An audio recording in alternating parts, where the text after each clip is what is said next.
सुंदरबन के जंगल में एक ठग सियार रहता था। वह बहुत ही निकम्मा और कामचोर था। हमेशा इसी जुगाड़ में रहता कि कहीं कोई मुर्गा मिले जिसे मूर्ख बनाकर उसके साथ ठगी की जाए। एक दिन अरे बंदर भाई, कल रात में मैंने आपको सपने में देखा। अरे रहने दे सियार, तू अपना सपना अपने पास रख और मुझे जाने दे। ऐसा बोलकर बंदर चला गया। धीरे धीरे सारे जानवर सियार की हरकत को जान चुके थे, इसलिए कोई भी जानवर उसकी बातों में नहीं आता था। अब सियार समझ चुका था कि इस जंगल में उसकी दाल नहीं गलने वाली, इसीलिए वह दूसरे जंगल जाने का निश्चय किया और अगले दिन सियार अपने जंगल को छोड़कर दूसरे जंगल के तरफ निकल पड़ा। दूसरी जंगल में पहुंचते ही दिन भर जंगल का जायजा लिया और शाम होते ही एक गधे को देख उसके पास गया और रुककर बोला, गधे भाई, मैं इस जंगल में नया आया हूँ और शाम भी ढल चुकी है। क्या मुझे एक रात रुकने के लिए आपके पास शरण दे सकते हो? हाँ हाँ, क्यों नहीं। अभी तो तुम इस जंगल में नए हो और हमारे लिए मेहमान हो, और मेहमान तो भगवान के समान होते हैं। ऐसे कहते हुए गधे ने सियार को अपने पास रोक लिया और उसे सम्मान के साथ भोजन कराया। भोजन करने के बाद दोनों आपस में बातें करने लगे। सियार ने गधे से बोला, अरे गधा भाई, इस जंगल में पीपल के पेड़ के पास एक तालाब है, जानते हो उसके बारे में? हाँ हाँ, पीपल के पास एक तालाब है। वह तालाब कीचड़ से भरा पड़ा हुआ है। उसका पानी भी बहुत गंदा हो चुका है। यहाँ का कोई भी जानवर उसका पानी नहीं पीता है। सियार ने अपनी आवाज को धीमा करते हुए बोला, क्या तुम जानते हो, वह सोने चांदी का तालाब है। उसके अंदर ढेर सारा सोना और चांदी छुपा है और उस तालाब का मालिक मैं ही हूँ। सियार का बात सुन गधे ने चौंक के बोला, ये तुम क्या बोल रहे हो सियार भाई? तालाब भी कहीं सोने और चांदी का होता है? मैं भी ऐसे ही सोच रहा था। मुझे भी इस तालाब के बारे में कोई जानकारी नहीं था, लेकिन कुछ ही दिन पहले मेरे पिताजी मरने से पहले सारे संपत्ति मेरे नाम की। उसमें यह तालाब भी है और आज मैं अपनी संपत्ति देखने के लिए ही यहाँ पर आया हूँ। यकीन नहीं होता तो यह थैली में देख लो, जो मैंने अभी इस तालाब से निकाला है। सोने के गहने निकालकर गधे को दिखाया, जो उसे ठगने के लिए उसने अपने साथ लेकर आया था। गहने को देखकर गधे को सियार के बात पर विश्वास हो गया और बोला, अरे हाँ, ये तो सचमुच सोने चांदी का है। तब तो तुम बड़े ही भाग्यशाली हो, इसलिए तुम्हारे पास ये सोना चांदी का तालाब है। अब सियार मन ही मन खुश हो रहा था। उसे तो इसी बात का इंतजार था। गधा भाई, मुझे इस संपत्ति से कोई भी लालच नहीं है। मेरे पास मेरे जंगल में और बहुत सारे संपत्ति है, जो मेरे पिताजी ने मेरे लिए छोड़कर गए हैं। मैं तो यहाँ तालाब बेचने के लिए आया था। सोचता हूँ तुम भले जानवर दिखते हो, क्यों ना तुमको ही यह सब बेच दूं। मुझे, यानी यह सोने का तालाब मेरा हो जाएगा और मैं इस तालाब का मालिक बन जाऊंगा। बेचारा भोला भाला गदहा सियार की चिकनी चुपड़ी बातों में बहुत आसानी से आ गया और गधा सियार से सोने का तालाब खरीदने को तैयार हो गया। दोनों के बीच 4 सिक्कों का सौदा तय हुआ।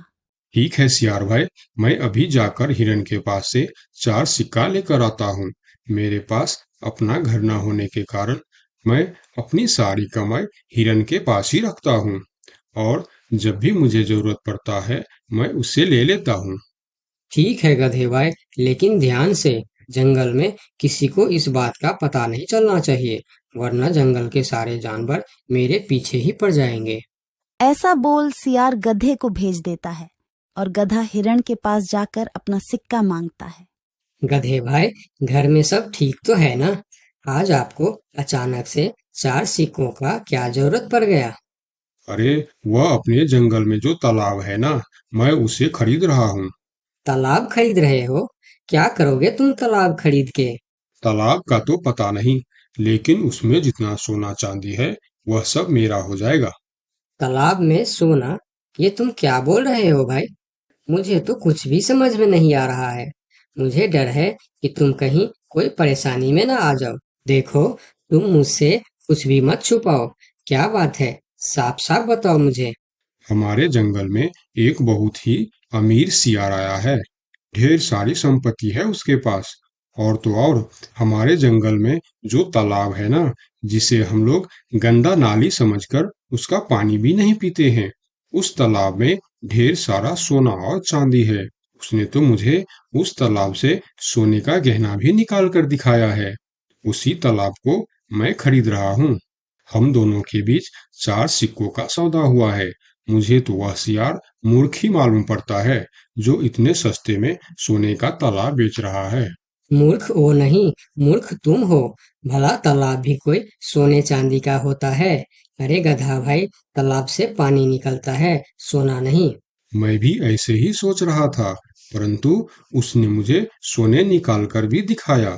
गधे भाई, मुझे वह कोई ठग मालूम पड़ रहा है, जो तुम्हारे आंखों में धूल झोंक कर तुम्हें झांसा दे रहा है। मैं एक तरकीब बताता हूँ, जिसे दूध का दूध और पानी का पानी हो जाएगा। कौन सा तरकीब हिरन भाई? तुम ऐसा करो, उस सियार से बोलो कि मेरा हिरन भाई ने कहा है कि लिखा पढ़ी होगा तभी मैं उसे 4 सिक्का दूंगा, और अगर बिना लिखा पढ़ी से ही काम हो जाता है तो मैं सिर्फ एक ही सिक्का दूंगा। अगर वह तालाब सच में सोने की है तो वह लिखा पढ़ी जरूर करेगा, नहीं तो वह एक सिक्के में ही मान जाएगा। हिरण की बात सुनकर गधा हाँ में सिर हिलाया और सिक्का लेकर सियार के पास पहुंचता। सियार भी गधे के आने के इंतजार में उतावला हो रहा था। गधा पहुंचते ही सियार से बोला, सियार भाई, मेरा हिरन भाई ने कहा है, यदि आप लिखा पढ़ी के लिए तैयार हो तो मैं आपको 4 सिक्का दूंगा, वरना बिना लिखा पढ़ी के आप एक सिक्का ले लो और मुझे यह तालाब दे दो। सियार ठग किसी तरह से जल्दी करके सिक्का लेकर वहां से जाना चाहता था। वह बोला, अरे गधे भाई, तुम बड़े अच्छे और भले मालूम पड़ रहे हो, तुमसे क्या लिखा पढ़ी कराना। चलो, तुम एक ही सिक्का दे दो। अब गधे को समझने को कुछ बचा ही नहीं था। गधे को समझ में आ गया कि सियार उसको ठगना चाहता है। ठीक है सियार भाई, कोई भी शुभ कार्य करने से पहले मुंह मीठा करना जरूरी होता है। मैं अभी लड्डू लेकर आता हूँ, आप यहीं रुको। गधा जंगल से 2-3 जानवरों को बुला लाया और सियार की जमकर धुनाई कर दी। किसी तरह सियार वहां से जान बचाकर भाग